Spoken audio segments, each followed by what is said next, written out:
Ceci est un livre audio autogénéré par Google. Copyright L'Harmattan 2020.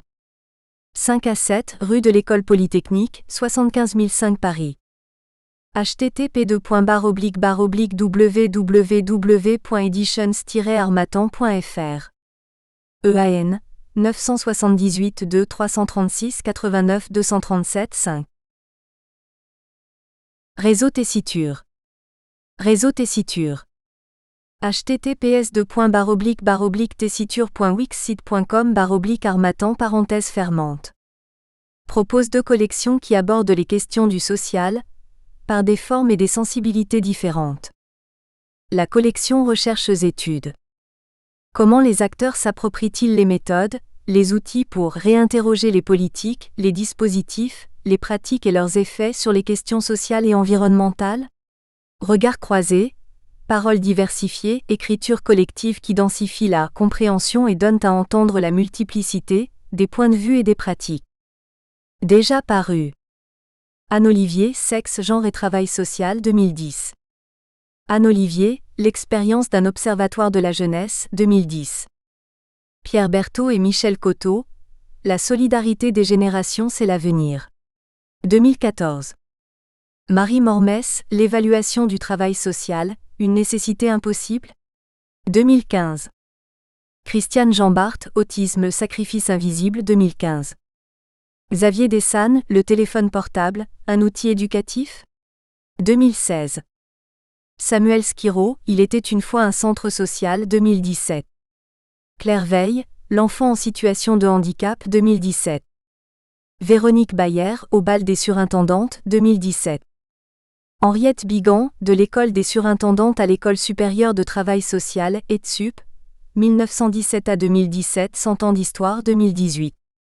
Marie-Claude Aigri-Corps, L'enfant pris dans ses environnements 2018. Fabienne Serina-Karski, Bien-être scolaire, des clés pour demain 2019. La collection Tessiture Littérature propose des éclairages différents sur les mondes sociaux. Déjà paru. Claude Rouillet, Tu viens avec moi 2010.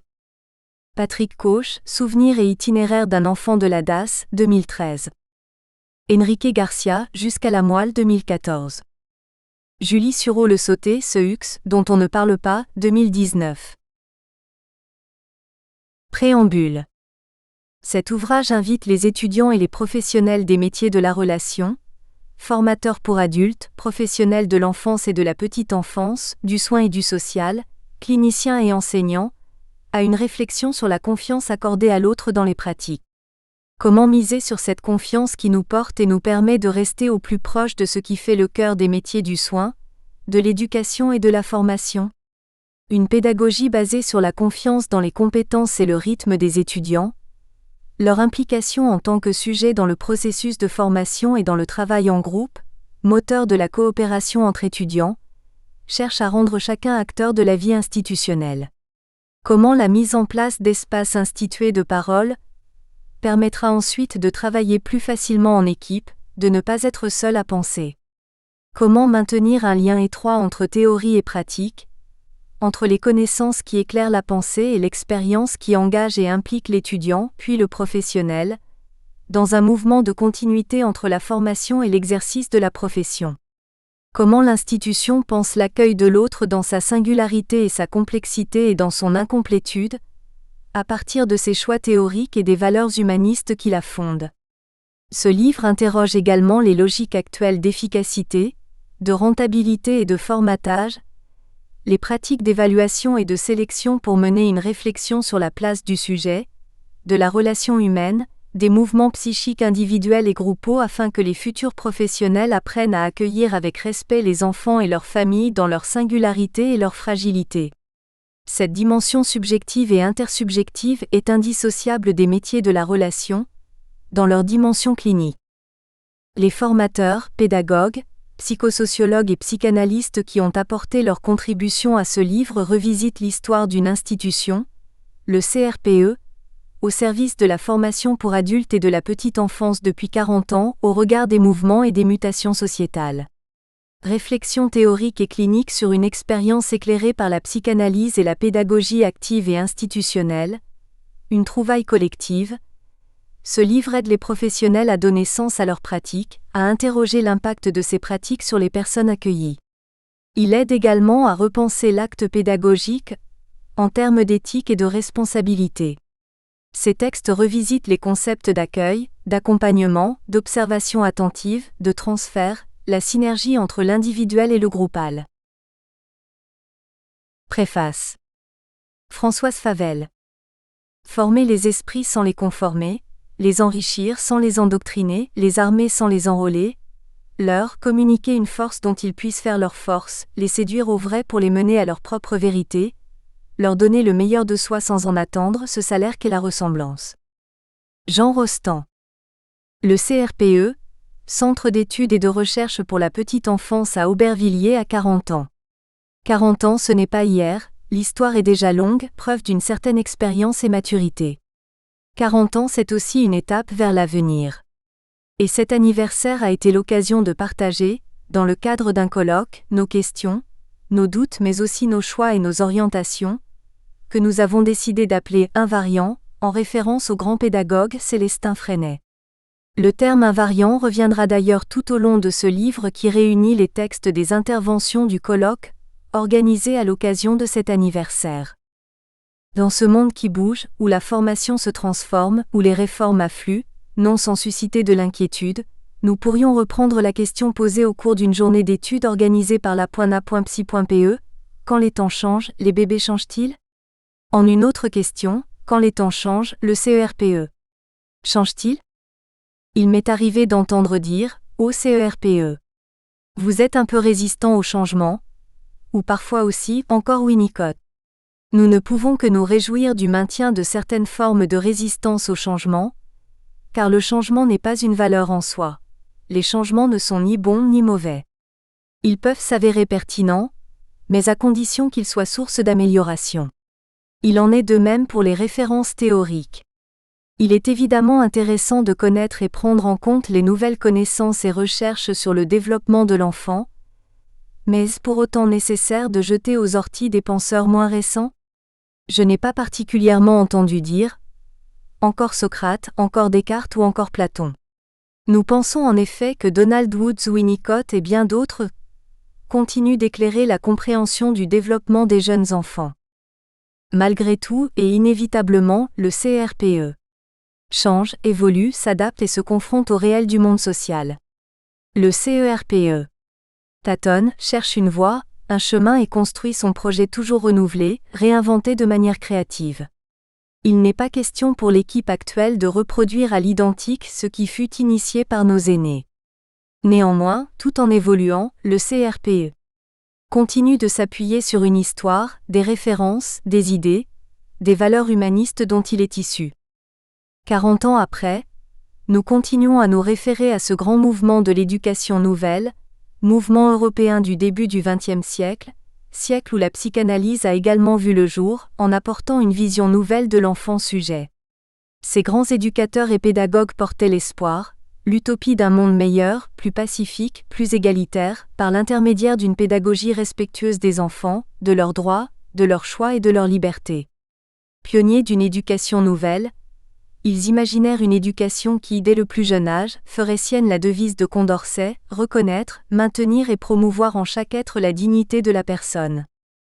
Si nous avons choisi comme titre à ce livre, De la pédagogie de la confiance, une trouvaille collective, c'est parce que nous considérons que la confiance représente à la fois un étayage et un moteur pour apprendre, mais représente aussi une expérience qui échappe à la toute-puissance dans une visée émancipatrice comme l'évoquera Laurence Cornu.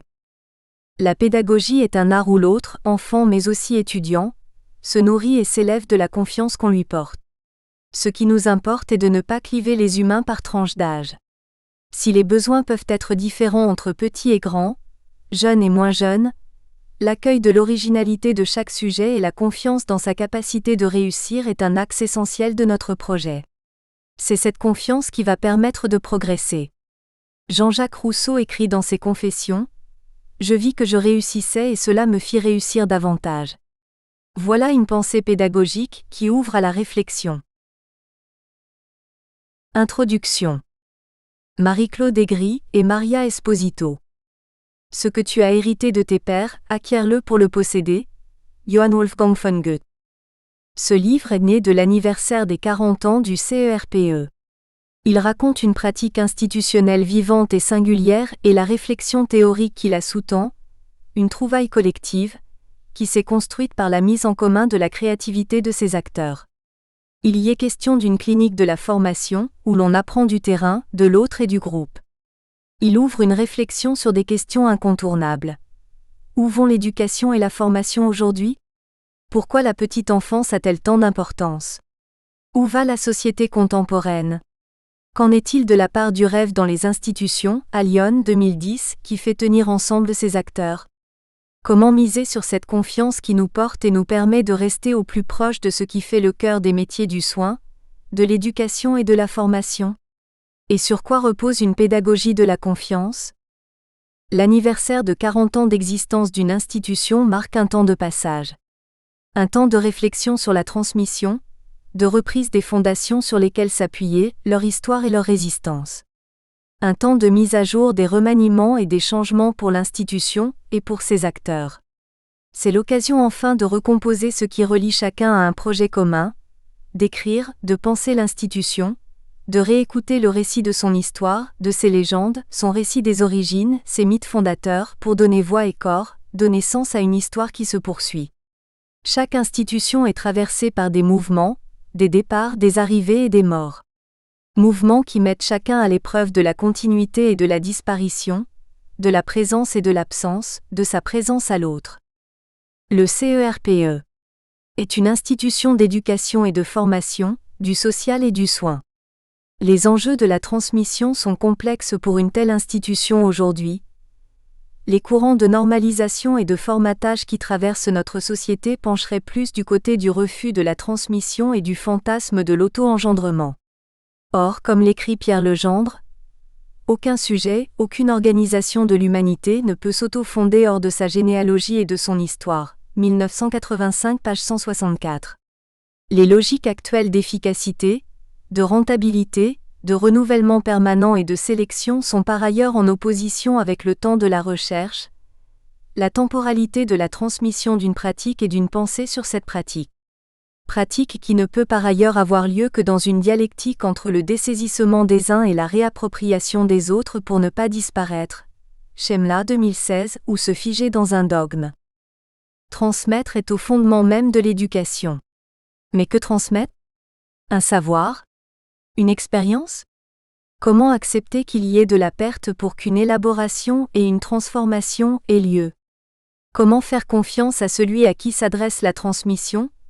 Pour poursuivre ce travail d'élaboration, nous pouvons affirmer que ce qui se transmet se constitue en création, au même titre que le serait un récit pour celui qui en devient le dépositaire, écrit Jacques Assoun, 1994, page 119. Et il y a les insus de la transmission, ce qui reste et dont on ignore le sens, tels les objets de culte chez les Maranes, transmis de génération en génération depuis que les Juifs d'Espagne furent convertis au christianisme. Objets cachés, dissociés de leur usage, vestiges d'un passé ignoré ou injonctions détachées de leur histoire et de leur sens, faute d'en connaître l'esprit. Le passé, l'histoire d'une institution ne se range pas dans un musée ou un lieu commémoratif, un musée-école, comme il en existe pour l'école publique. Ce serait alors comme un effacement ou une fossilisation du passé, qui ramènerait à l'effacement du sujet et de son histoire. Une conception de la formation, en tant que vecteur de transmission, ne se réduit pas à l'apprentissage d'une méthode avec ses techniques, aussi innovantes soient-elles. Car toute innovation n'est pas gage de progrès. Cela est d'autant plus vrai dans le domaine de l'éducation où une innovation a besoin d'être fondée sur une pensée, sur des connaissances, sur une vision de l'enfant et de manière plus étendue, du rapport au monde qui l'entoure. Nous avions d'ailleurs montré dans notre précédent ouvrage l'importance de prendre soin de son environnement pour prendre soin de l'enfant, Aigri, Cor, 2018. Les exemples récents d'innovation dans le monde de la petite enfance ne cessent de nous interroger sur la vision du monde qui les sous-tend et les risques encourus pour les enfants à évoluer dans un univers où l'autre est absent. Nous pensons ici en particulier aux différents dispositifs pour mieux communiquer, aux méthodes d'apprentissage gestuel, du parler pour les bébés, aux méthodes d'expression formalisée des émotions ou des éprouvés sensoriels. Le 9 ne part donc pas de rien. La pédagogie, du CRPE, s'inscrit dans une école de pensée et n'a de valeur que si elle se transmet. Si elle tente de se transmettre, dans le sens où la transmission n'est possible qu'à partir de l'intérêt et des questions qu'elle suscite de la part des générations successives qui la maintiennent vivante, à partir des objets qui ravivent les pourquoi. L'institution n'est pas un modèle immuable, où la reproduction du même entraverait tout mouvement de transformation et d'évolution. Elle s'adapte à un contexte et à des acteurs qui changent tout en restant elle-même. Mais quel que soit le contexte, quelles que soient les circonstances, la manière d'accueillir chaque personne dans sa singularité, le soin porté à l'environnement d'accueil, le respect accordé au temps et à la relation individuelle et la valeur du groupe restent des fondamentaux, des invariants de la pédagogie du CRP. L'une des grandes valeurs qui fondent la pédagogie active à laquelle le CRP se réfère est l'importance accordée au milieu, à l'ambiance. Avec le langage, lien symbolique et imaginaire à l'autre, c'est ce qui nous maintient dans la culture. La première partie du livre regroupe des textes sur la mise en œuvre d'une pédagogie de la confiance en formation d'adultes. Nous y retrouvons la question de l'innovation. Le 9 ne part pas du néant. C'est ce que montre Claudie Cheboldaef, dans son texte où elle parcourt l'histoire du CERPE, l'histoire d'une expérience. Le CERPE n'est pas né d'une génération spontanée. C'est une institution témoin de son temps, des luttes pour la reconnaissance de l'enfance et du droit de l'enfant au respect, pour reprendre le titre du très beau livre de Janusz Korczak. Dans une société héritière d'un siècle où le maître régnait sur ses élèves, l'homme sur la femme, une société traumatisée par les guerres et les conflits sociaux, dans une société de résistance éprise de liberté et d'égalité qui a produit des mouvements novateurs et créatifs, la pédagogie à l'origine du CRPE serait bien du côté de l'art et de la subversion, plutôt que de la méthode. Reprenant l'interrogation sur la transmission, le texte de Martha Lestrade résonne telle une question. Transmettre, pour un centre de formation, ne revient-il pas à s'inscrire en civilisation ? Les tentatives de créer un homme ou une langue nouvelle ont souvent conduit au déni de l'espèce humaine et à la barbarie. Le travail de culture, à l'inverse, préserve de la disparition en reliant à l'autre, au passé pour inventer le présent et le futur, pour inventer sa propre place. Le cœur de la pédagogie s'ancre dans cette référence à Sándor Ferenczi, clé de la formation des éducateurs, ceux et celles qui auront sous leur responsabilité les plus fragiles. Comment veiller à ce que les enfants ne perdent pas le goût d'apprendre ? Ce texte donne ainsi toute sa place au désir et au pulsionnel toujours présent dans ce champ-là, à la sublimation et au conflit dû au mouvement subjectif qui traverse formateur et apprenant, à la surprise de la rencontre dans l'entre-deux informel, à la reconnaissance du transfert et des projections à l'œuvre dans le travail avec les bébés, les jeunes enfants ou les adultes et avec ceux et celles qui seront amenés à les accueillir. En écho à ce texte, Brigitte Weber interroge la mise au travail des jeux d'incidence de l'état psychique de l'adulte sur l'état psychique de l'enfant, au sens de la formation, le passage du désir d'être auprès des jeunes enfants à la construction du processus de formation, avant, pendant et après la formation. Son approche est résolument réflexive et intersubjective. Il est question dans ce texte du plaisir de savoir et de l'expérience, de la quête qui mène à la pensée et au désir de penser, seul et avec l'autre. Là où la formation tend vers le désir de partage de savoir et d'expérience, terreau propice, pour aller vers la rencontre de l'autre, l'enfant, le parent et les équipes de professionnels. Brigitte Weber met en relief le paradoxe entre routine, répétition, fiabilité et désir, créativité.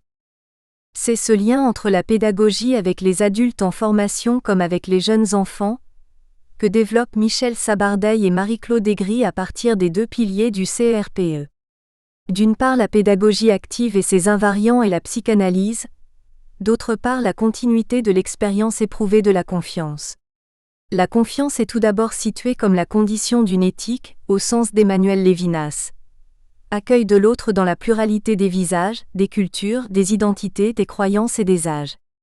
Éthique de la responsabilité envers le plus fragile. Responsabilité de l'acte qui engage sans réduire ni soumettre autrui à un pouvoir. La pédagogie de la confiance est à la base du processus de formation au métier de la petite enfance. Devenir des professionnels qui accompagneront et accueilleront à leur tour les enfants et les familles passe par cette expérience de la confiance, en tant qu'étudiant, c'est-à-dire de la reconnaissance de sa légitimité d'apprenant en ce lieu et ce temps de formation, de son accueil sans condition. C'est à partir de cette expérience éprouvée de l'accueil que se construit la pratique de l'accueil auprès du public.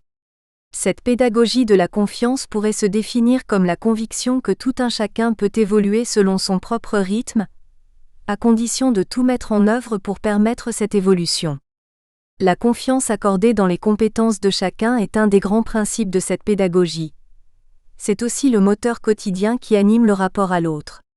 Les invariants pédagogiques tels que l'accueil, l'environnement et la confiance dans la capacité de réussir de chacun prennent corps dans les paroles d'anciens étudiants retranscrites en filigrane. Claudine Guédra part elle aussi des témoignages d'étudiants, futurs accompagnants éducatifs et sociaux, leur parcours de vie et leur expérience au CRPE, pour apporter son éclairage sur le concept d'accompagnement et l'impact du contexte d'une formation sur l'étudiant. La formation est un temps charnière pour des personnes, des femmes pour la plupart, dont plusieurs ont traversé et traversent encore des combats pour exister et être reconnus. Le processus de formation prend tout son sens à la fois dans une dynamique d'acquisition et dans la restauration d'une construction identitaire. La dynamique du groupe a toute sa place dans cette idée de la formation qui se construit comme un théâtre vivifiant avec ses acteurs qui se soutiennent, ses fêtes, ses rires et ses réussites. C'est du travail d'un collectif que rend compte le texte de Marie-Christine Cantat, celui de l'équipe des formateurs qui travaillent auprès des apprentis auxiliaires de puériculture, qui sortent pour la plupart à peine de l'adolescence et du système scolaire traditionnel. La formation est pour eux un temps de passage vers la vie adulte, avec le désir d'émancipation que cela suscite.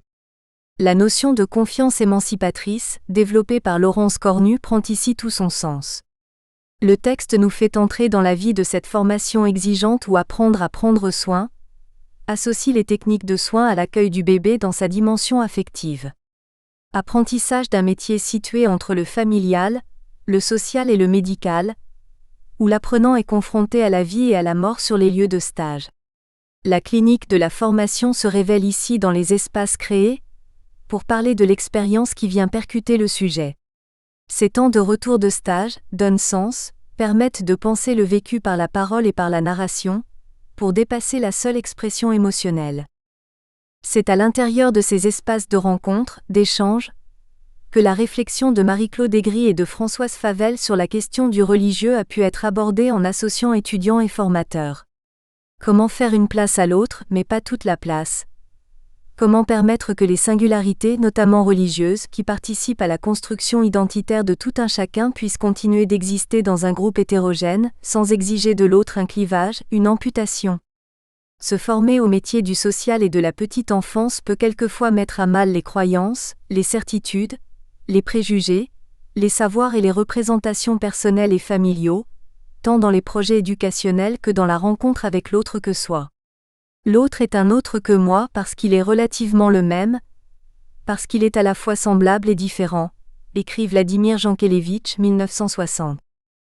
Laurence Cornu, dans un texte intitulé Enfance et confiance, parcourt les jalons pour penser la relation entre confiance et enfance, de concert avec la pensée pédagogique du CRPE, continuité de l'expérience éprouvée de la confiance, la pédagogie comme art de la sublimation, la préoccupation de ne pas inscrire les difficultés dans l'accompagnement des étudiants, le tact. Dès son préambule, Laurence Cornu s'interroge sur l'agir avec dans le travail auprès des enfants. Qu'est-ce que c'est que prendre soin d'un autre et d'agir non pas sur lui, mais avec lui, alors que l'on a tant de possibilités d'exercer une forme de pouvoir par injonction et contrainte? La notion de confiance incluant une forme d'agir avec l'autre. Puis son texte s'articule sur 3 axes. Une situation historique et sociale du problème, un ensemble de propositions pour penser la confiance comme un processus dynamique, enfin, les pratiques de confiance, pratiques éthiques, au pluriel, auprès de l'enfance. Et c'est autour de ces espaces heureux, explorés par Gaston Bachelard dans la Poétique de l'espace 1957, Poétique des instants saisis, que le texte se conclut laissant toute sa place au beau, au souci du détail dans la pédagogie. La deuxième partie du livre est consacrée aux invariants du CRPE, au regard des évolutions dans le champ de la petite enfance et du travail social. Yasmina Chéron et Jean-Marc Brun interrogent dans un premier texte les enjeux de la dernière réforme 2019, portant sur la formation des travailleurs sociaux. Comment maintenir vivante une pédagogie où la conjugaison de la pensée et de l'éducation, l'émancipation et les processus d'apprentissage sont premiers ? À l'heure où les réformes se dirigent vers une harmonisation des métiers du social en Europe, utopie, vers leurs indifférenciations, où les objectifs tendent vers un service marchand du social, favorisant les compétences budgétaires, managériales et partenariales, quelle place reste-t-il pour le sujet en devenir, l'enfant, ses parents, mais aussi au sein de la formation, l'étudiant ? Yasmina Chéron et Jean-Marc Brun pointent le déni, voire l'amputation que fait apparaître l'esprit de cette réforme. L'absence de la richesse de la relation humaine, de la relation d'aide, de l'accompagnement, de cette rencontre où potentiellement peut surgir une nouvelle pensée, une transformation de chacun des protagonistes, qu'ils soient étudiants ou formateurs. Si au CRPE, chaque étudiant est accueilli et respecté dans son individualité, avec un regard confiant sur ses potentialités, Houssine Lasoued nous rappelle que la question du groupe, de la groupalité constitue un idéal de travail commun. Tout en redéfinissant certains concepts théoriques de la psychosociologie, ils présentent leur mise en œuvre au sein de la formation, leurs effets sur le processus même de formation.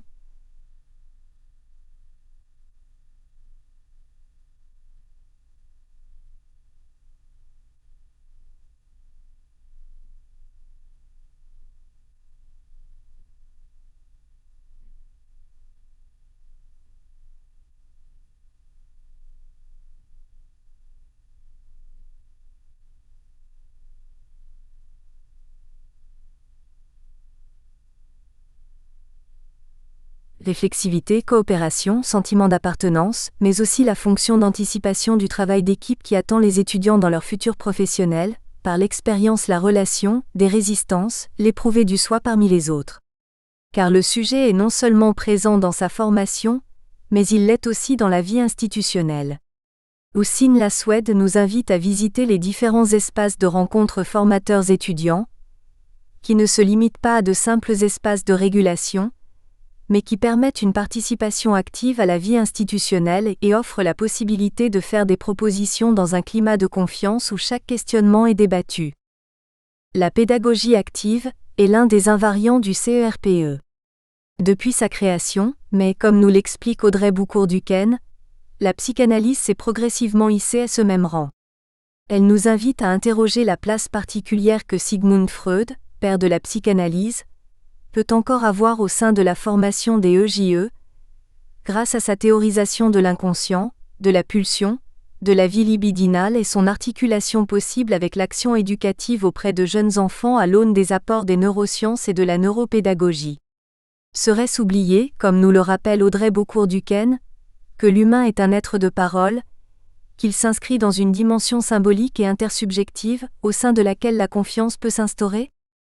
Comment se former en confiance ? Si la confiance s'éprouve au fil du temps, Yannick Bidot interroge les temporalités dans lesquelles le processus de formation s'inscrit. Existe-t-il un temps pour se former ? Se différencie-t-il du temps inhérent à la vie ? De quel temps parlons-nous ? Yannick Bidot va ainsi dérouler le fil du temps, présent et futur par le prisme de la normativité et de la rentabilité. Il questionne le rythme imposé par les institutions, notamment scolaires mais aussi scientifiques, qui délivrent les conditions matérielles et temporelles facilitant l'activité de l'apprenant, au mépris de la singularité de l'individu. Comment investir le temps pour qu'il puisse être, comme l'indique Yannick Bidot, un allié malgré toutes les contraintes et les obligations du réel ?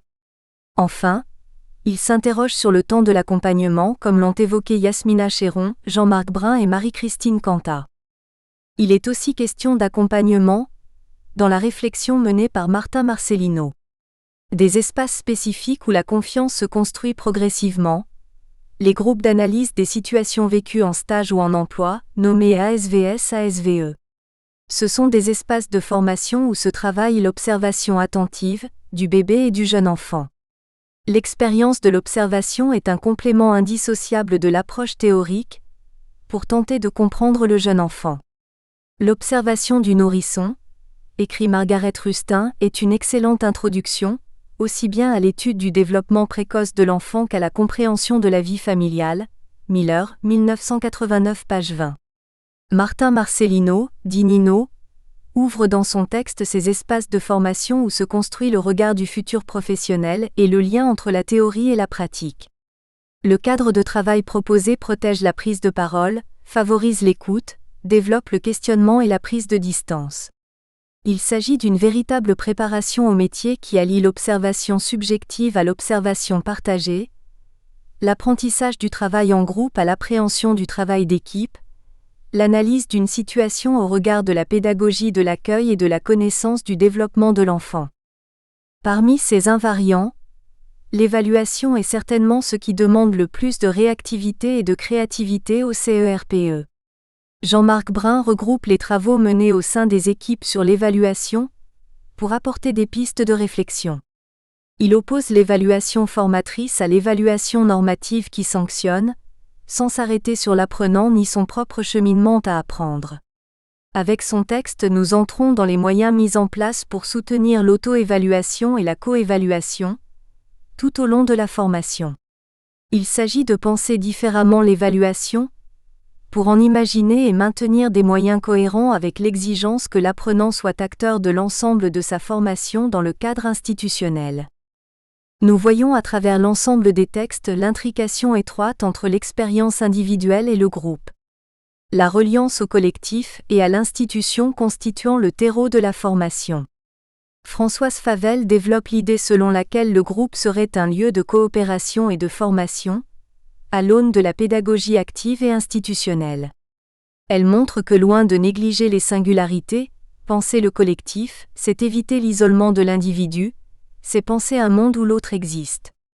Elle revisite les écrits des grands pédagogues, Célestin Freinet, Roger Cousinet, Fernand Houry, et leur approche de l'organisation sociale.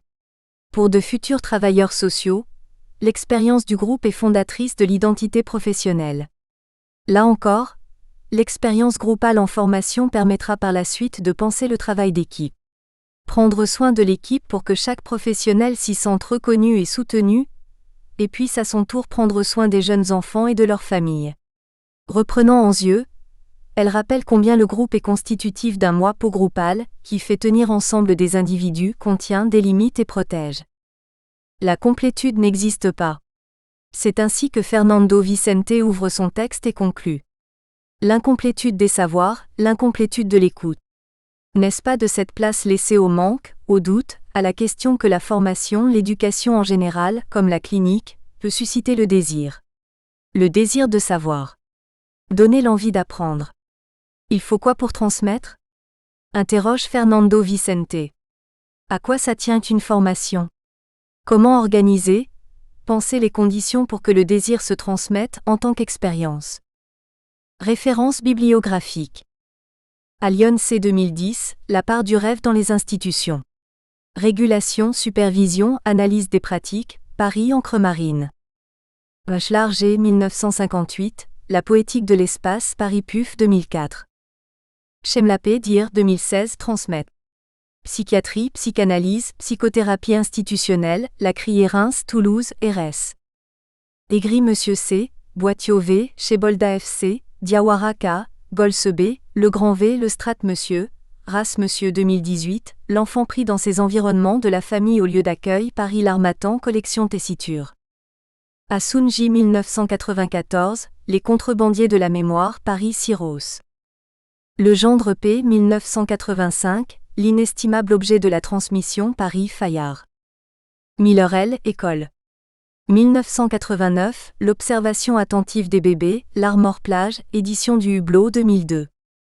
Yankelevitch V 1960, Le pur et l'impur, Paris Flammarion. Première partie, mettre en œuvre une pédagogie de la confiance en formation pour adultes. Une histoire inscrite dans le courant de la pédagogie active. Claudie Chebolda F. Le CERPE n'est pas né d'une génération spontanée. Comme toutes les institutions, il s'est construit à partir de son histoire, de ses rencontres, de ses réussites et de ses aléas.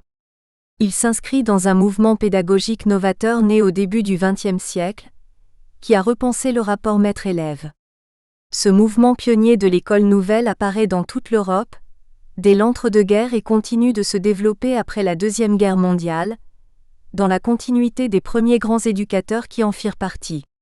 Ces pionniers de la pédagogie active pensaient que la façon d'éduquer les enfants, de les considérer comme capables.